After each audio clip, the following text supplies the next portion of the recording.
Big things are happening in the South Caucasus. We see that two historical rivals, Armenia and Azerbaijan, are very close to reaching a major peace deal. It is very unlikely that this peace deal will be a comprehensive document covering essentially all tricky issues which we essentially have been seeing over the past years and indeed decades. But it is nevertheless a roadmap, as it is now conceived,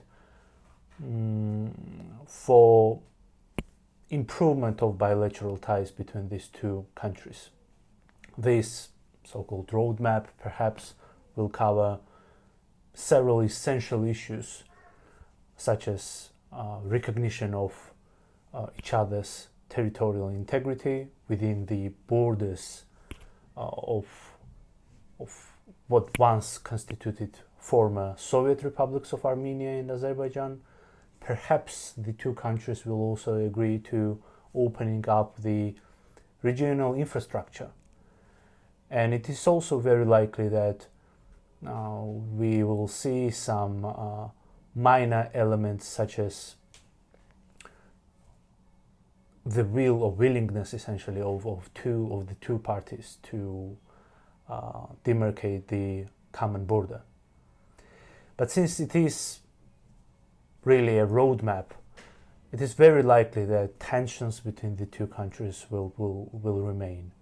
And surely one of them will be indeed the common border, where there are many tricky issues, tricky points where Yerevan and Baku do not really agree with each other.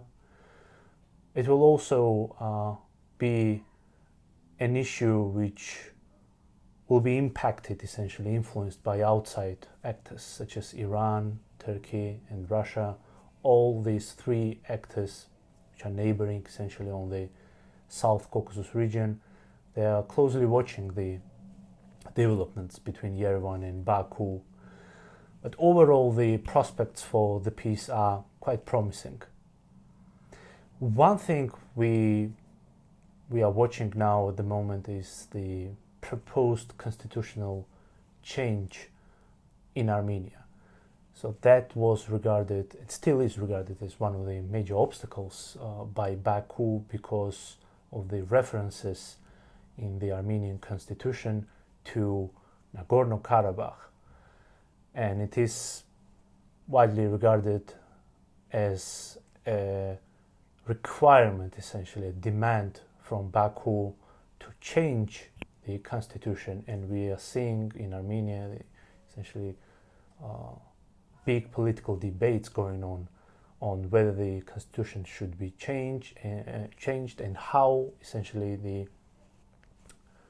government and opposition are spinning the narratives essentially to fit their own political interests. Still, it is quite far from a comprehensive peace essentially in the South Caucasus. We are only seeing very gradual moves towards eventual signing of the agreement, but as said in the beginning, that will be only a beginning of the journey which will probably take, if not months, perhaps even years, until we finally see the full-scale sort of operational peace between Azerbaijan and Armenia. There is also a question of Turkish influence and how Turkey and Armenia, which are amid their own rapprochement, will be seeing improvement of ties between Baku and Yerevan.